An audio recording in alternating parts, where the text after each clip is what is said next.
Selamat pagi anak-anakku semuanya. Pagi, Pak. Pagi, Pak.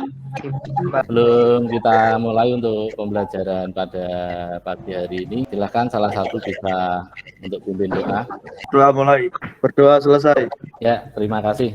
Ya, silakan untuk kalian yang sudah masuk ke Meet bisa mulai absen di Google Classroom ya. Ya, gimana kabarnya untuk hari ini? Sehat-sehat semua? Ya, sehat. Untuk hari ini kita akan membahas komunikasi dalam jaringan. Komunikasi dalam jaringan itu sering kita gunakan dalam kehidupan kita sehari-hari seperti kayak ini. Kita melakukan Zoom, melakukan Google Meet, manfaatnya sangat banyak. Jadi saya mengharapkan kegunaan dari komunikasi daring ini nanti bisa kalian gunakan untuk kehidupan kita sehari-hari. Nah, untuk motivasi, ini saya minta dari kakak kelas kamu untuk hadir. Mudah-mudahan bisa memberikan motivasi kepada kalian kegunaan dari komunikasi daring di dalam dunia usaha atau dunia industri. Saya persilakan. Halo, selamat pagi semuanya. Perkenalkan, nama saya Sajianto Blorando. Saya adalah lulusan SMK Negeri 1 Blora di tahun 2005. Dan saat ini saya bekerja di AMD Indonesia sebagai Sales Area Manager Indonesia Timur. Dan saat ini saya juga sedang diajari untuk mendalami ilmu sales dan juga marketing,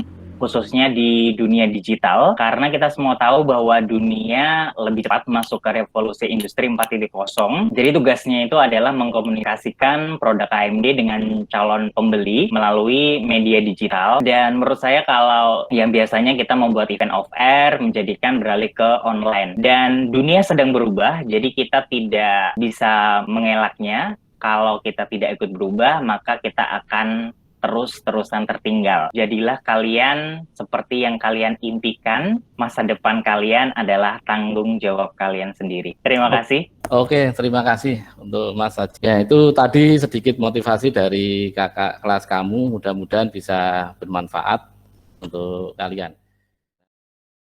Nah, untuk pembelajaran kali ini nanti tujuan yang pertama untuk kalian setelah mempelajari komunikasi daring, nanti kalian bisa membandingkan jenis komunikasi sinkron dan asinkron. Terus yang kedua, nanti bisa menyimpulkan kelebihan dan kekurangan komunikasi sinkron dan asinkron dengan komunikasi manual atau komunikasi konvensional. Terus yang ketiga, kalian nanti diharapkan juga mampu melakukan komunikasi sinkron dan asinkron. Keempat, kamu bisa menggunakan email untuk dijadikan komunikasi asinkron. Materi kali ini itu kan ada komunikasi daring.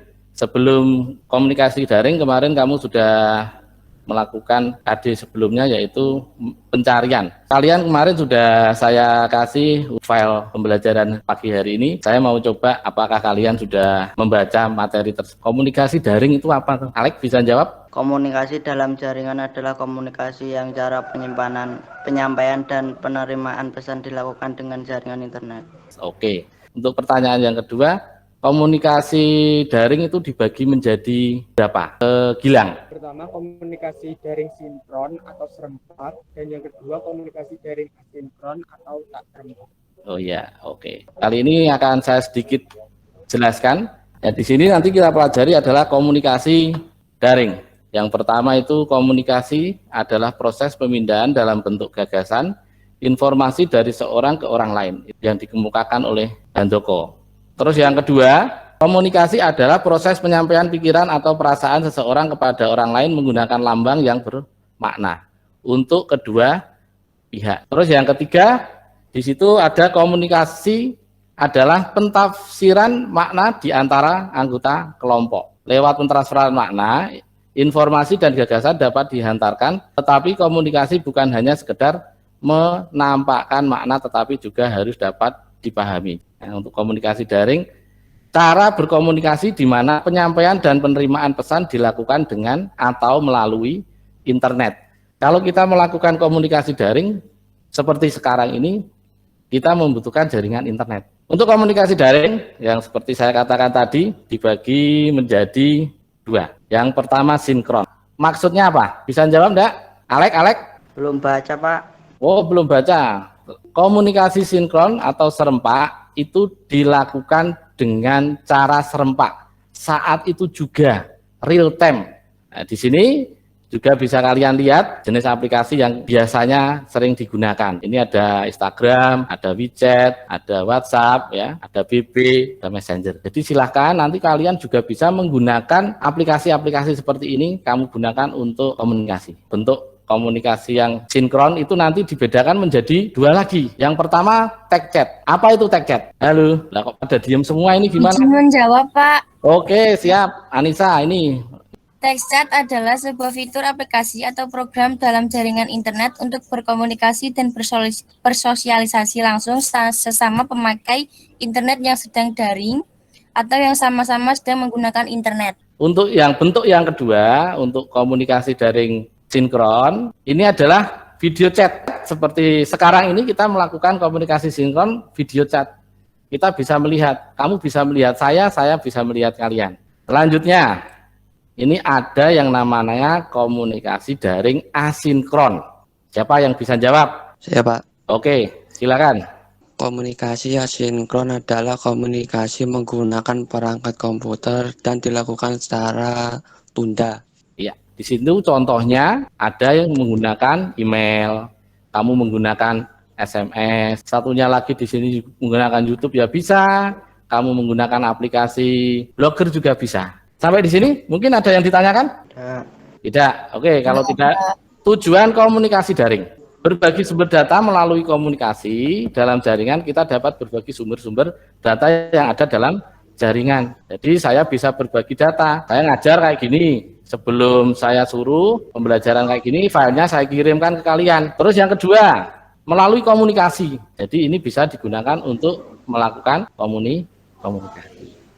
Sebagai media komunikasi tujuannya itu, ya.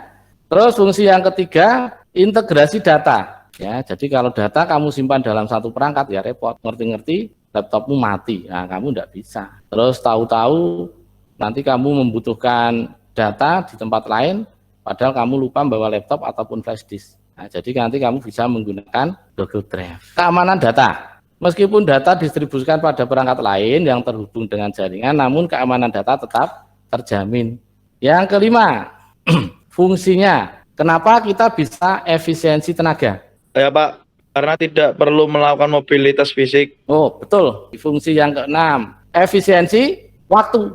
Jadi kita tidak usah pergi, kamu bangun tidur langsung ikut meet seperti ini. Nah, efisiensi biaya di sini dengan adanya efisiensi waktu dan tenaga, maka biaya yang diperlukan untuk melakukan komunikasi daring jadi lebih murah. Terus sebagai kontrol, ya, jadi dengan menggunakan komunikasi daring saya bisa ngontrol, maunya kayak gini.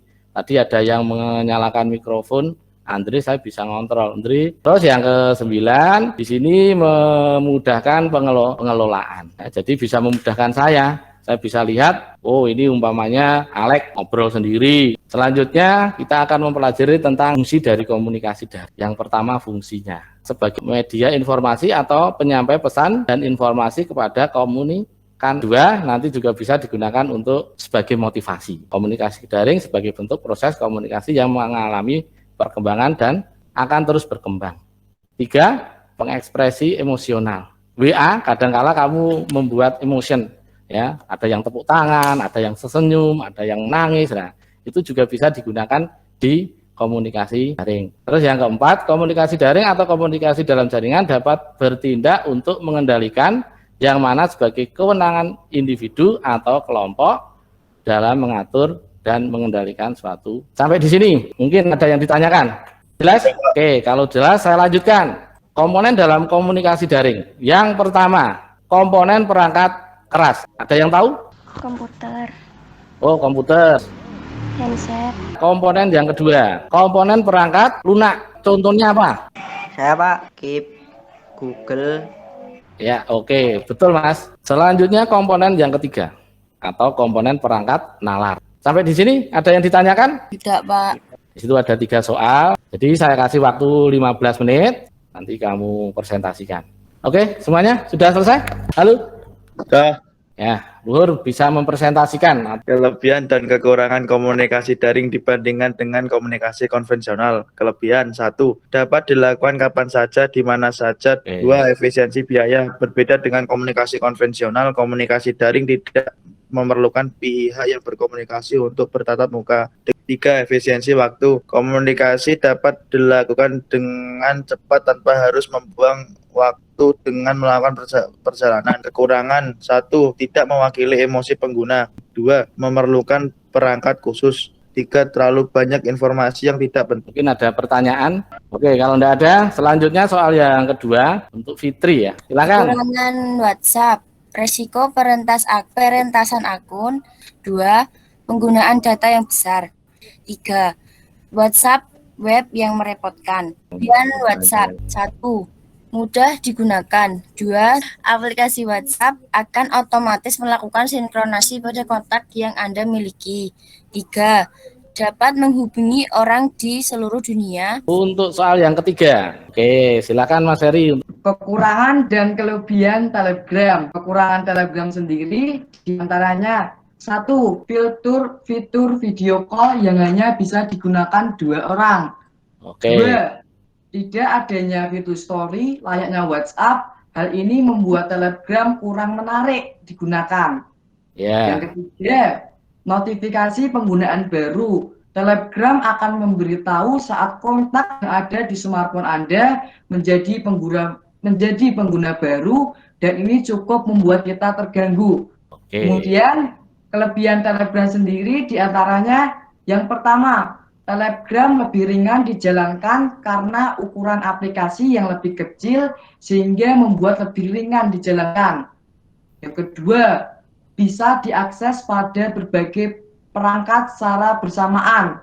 Yang ketiga, bagi file ukuran besar, Telegram bisa dikatakan lebih dulu memberikan fitur berbagi file. Telegram memberi fitur berkirim file lebih bervariasi, mulai dari doc, zip, mp3, dan lain-lain. Oke. Mungkin sampai di sini ada pertanyaan? Enggak. Saya minta satu anak lagi untuk menyimpulkan hasil pembelajaran pagi hari ini. Kesimpulan pagi hari ini, komunikasi dalam jaringan adalah komunikasi yang cara penyampaian dan penerimaan pesan dilakukan dengan jaringan internet. Jenis-jenis daring. 1. Komunikasi dalam jaringan sinkron. Komunikasi dalam jaringan secara real time. 2. Komunikasi dalam jaringan asinkron. Komunikasi dalam jaringan secara tunda. Mengetahui kelebihannya komunikasi daring. 1. Efisiensi biaya. 2. Efisiensi waktu. 3. Dapat dilakukan di mana saja dan kapan saja. 4. Meningkatkan partisipasi. Mengetahui kelemahan komunikasi daring. 1. Tidak mewakili emosi pengguna. 2. Memerlukan perangkat khusus seperti komputer, laptop, HP, dan lain-lain. 3.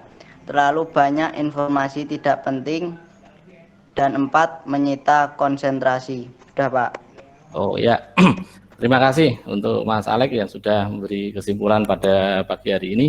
Ya, memang untuk komunikasi daring itu sangat kita gunakan untuk saat ini. Jadi untuk pembelajaran, untuk kalian berhubungan dengan orang tua atau teman itu sangat dibutuhkan. Masalahnya di sini nanti kita bisa menghemat biaya. Waktu dapat juga dilakukan di kemana saja dan kapan saja. Untuk tugasnya biasa nanti dikerjakan di classroom, bisa dikirim sampai besok jam 9 malam.